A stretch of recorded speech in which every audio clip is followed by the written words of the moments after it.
run into a not understanding something, then please write out in the chat, and Logan might surely interrupt me at a meaningful position that I might grab it. Okay, and it's all about, today it's all about how to start your company here in Germany. And let's see, this is not working as I said. Now it goes. Who I'd like to briefly introduce myself a bit more in depthly than Logan was so kind to do. I'd like to then introduce you to the legal forms and their implementations in taxes, and FAQ for immigration. Who am I? I'm a US born German and American national. I have a multicultural background. You can say, like, to wrap it all up, I'm the Western slip of an otherwise Eastern family. I'm 20+ years in business as an attorney. I work typically in business immigration and business setups. Legal forms, let's get rolling. We have first the one-person business, a solo tradesman, and a solo freelancer. I'll differentiate that in a moment.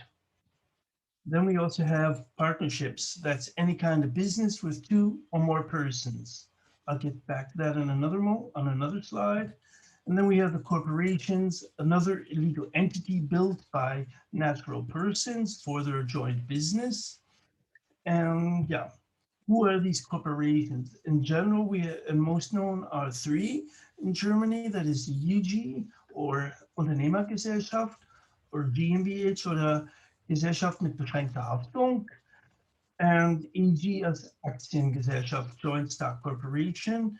The other 2 are just limited liability companies. What are the formalities and an overview for them? Let's start with the statutory capital, because everything rolls around money, of course. The UG starts with €1, the GmbH starts with 25K, and the AG starts with 50K. And €1, yes, the law talks of at least €1. However, this is a practical issue, not legal issue. If you really want to, as a solo person, want to open a UG with only €1, then it depends extremely on the notary if he wants to really run this business, because they practically they don't earn enough to really run the business, but officially everybody says, yeah, €1 is nothing in capital. You're heading towards bankruptcy from the beginning, and that's why a notary cannot open a company that's almost with 1 foot in the grave. And I say, it's all a lot of discussion for nothing. If you find, and typically if you can put down a few €100, then you'll make the notary happy. Then you have cash in the, then you have the account, then you have the company. And the other obstacle is if you put in more than, my personal favorite notary says, €1. Everybody has that. No need to prove that the company has been funded. But if the more you put in, and the more you'll have to first show to the notary that you have funded the company, and then he may only register it. And what are the legal representatives of the company? That's in for the GmbH and UG, Geschäftsführer, and for the board, and it's the board of the directors for the AG. And what are the limitations of this power of representation? Which the director, the Geschäftsführer, is bound by the shareholder's instruction, period. He's so to say on a leash, but a very loose leash. The board of directors, well, they don't have any direct relationship to the shareholders, because the money, that is the shares, are separated from the directors always. Inside UG GmbH, you can have shareholding directors, a normal phenomenon. But the shareholders also have the possibility to say, oh, I have the money, let somebody else do the work. I just play with the leash for the directors, and that's it. To be decided by the person bringing in the money, that is the shareholder. And other differences are, in case you're anxious about privacy, shareholders are for these corporations known to the public, and the shareholders of the joint stock corporation is not known to the public. Publicly known. What is this exactly? We have the commercial registry, and that is free that is online and 24/7 available. And you get the basic information of any company online. And if you want to see documents of the company, you get that also, but only for a minor fee.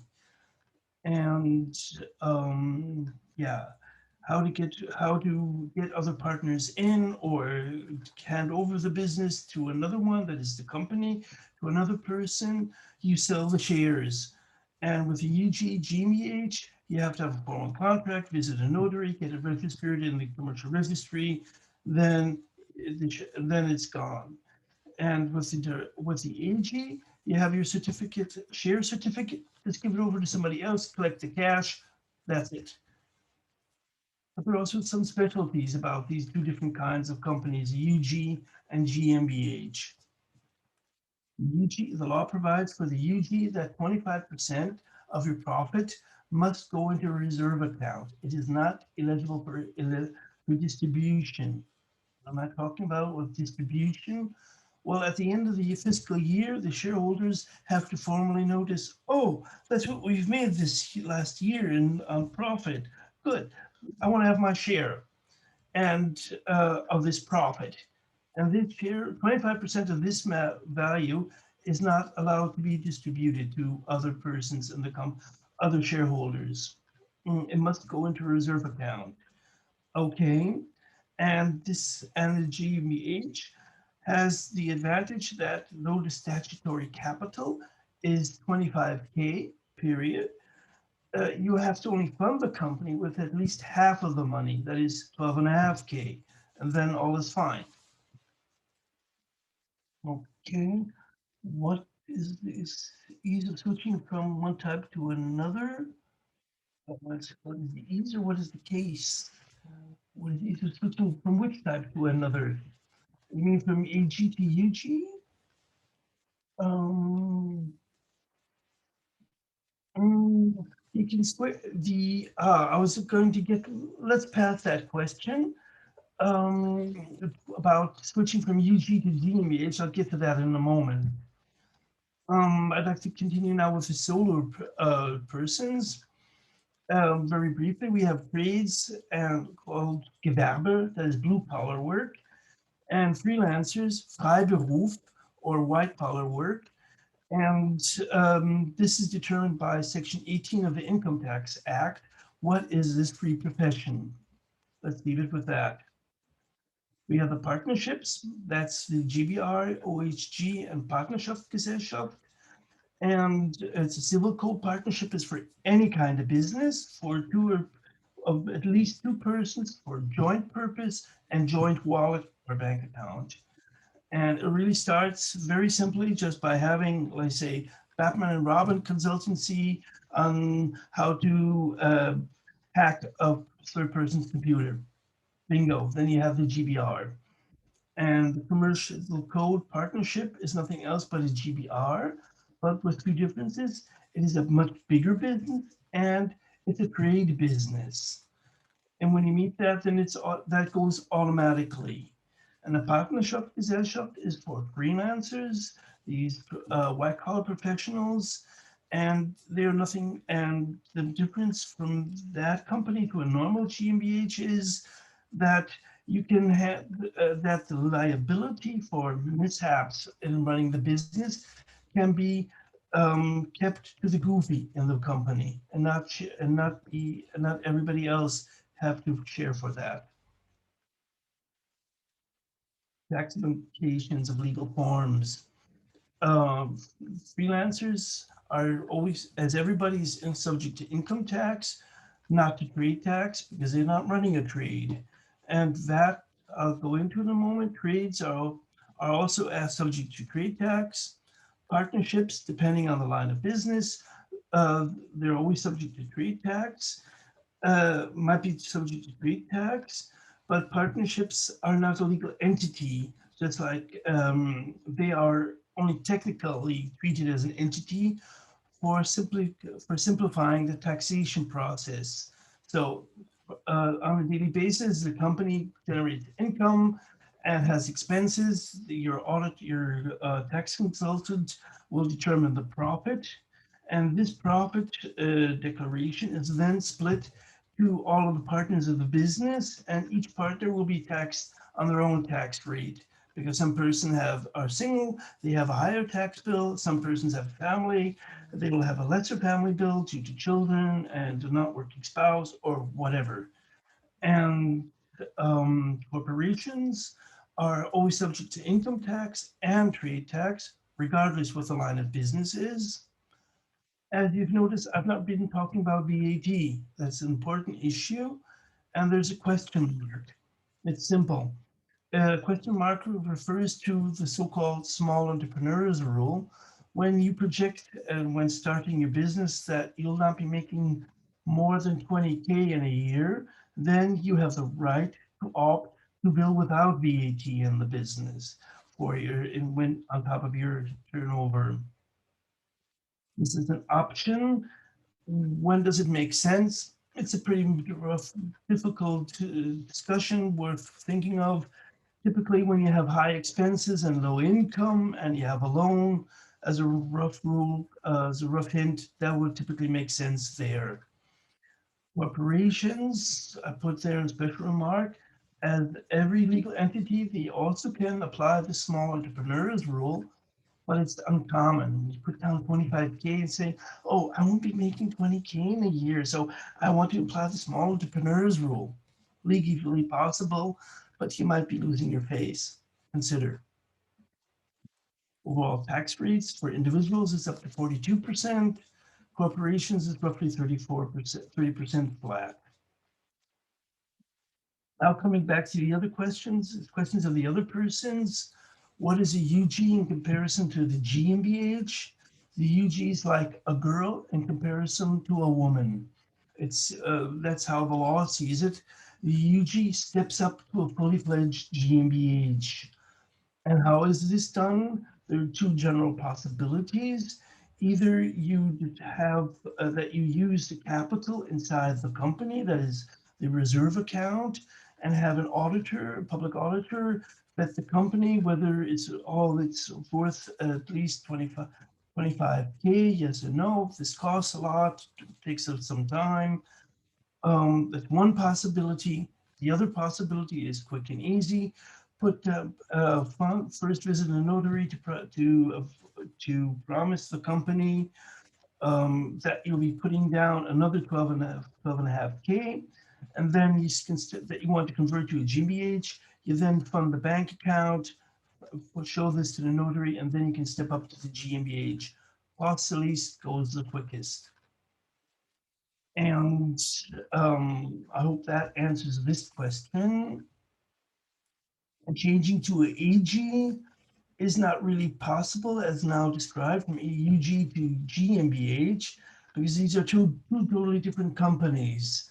It's sort of like you have to, how would this be technically done? You'd have to first, the easiest approach would be that you start the GmbH and convert everything from scratch and convert the business from the UG that you had into that joint stock corporation. Everything it is, you can also bring in the business that you had with the UG into the GmbH, but that's complicated and costs a lot more because things have to be evaluated by an auditor.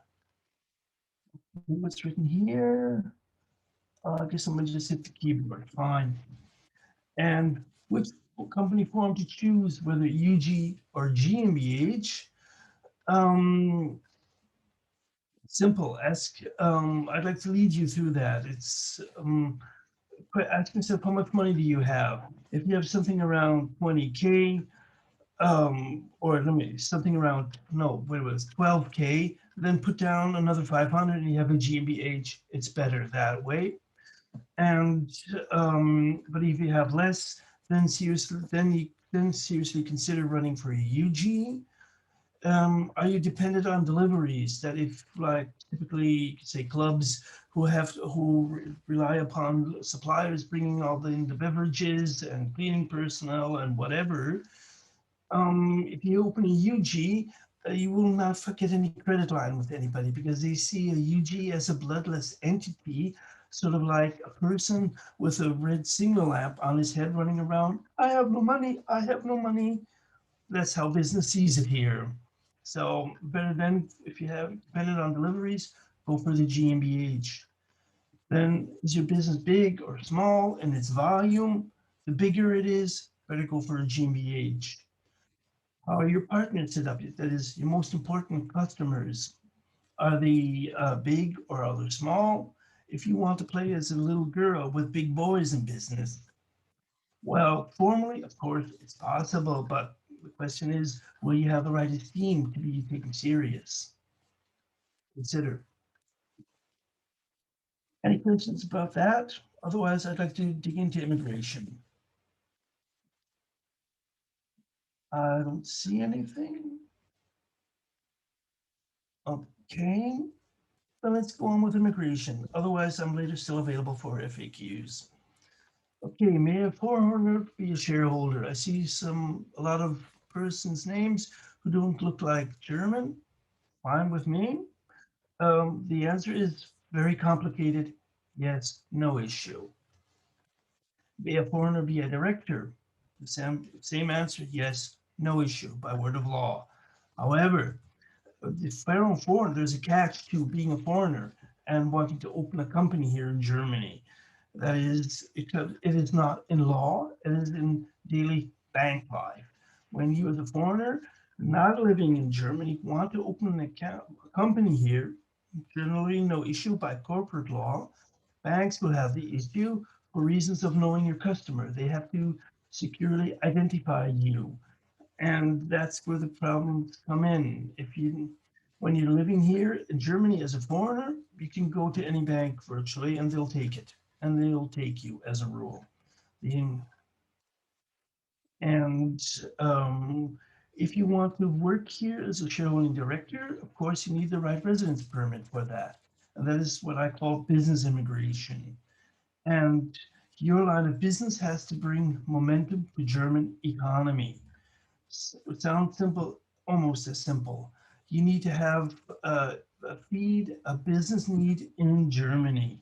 You have, that is, and it's better, and not anywhere else, Germany, because you're living here in Germany. Germany wants to have its business pampered, prospered, and that's what your goal has to be. I'm not talking of daily business, I'm talking of the business plan, the business idea for the authorities. In daily life, you're totally free. And what is interesting for them, it's better to have a persuading business idea and less capital to start with, and then vice versa. And I experienced some time back a very filthy rich American lady, an artist by profession, who wanted to continue her blogging over. Do you have any further questions? I'm finished for now. Yeah, so anyone who has a question, feel free to unmute yourself and ask away, or you can also add it to the chat if you prefer.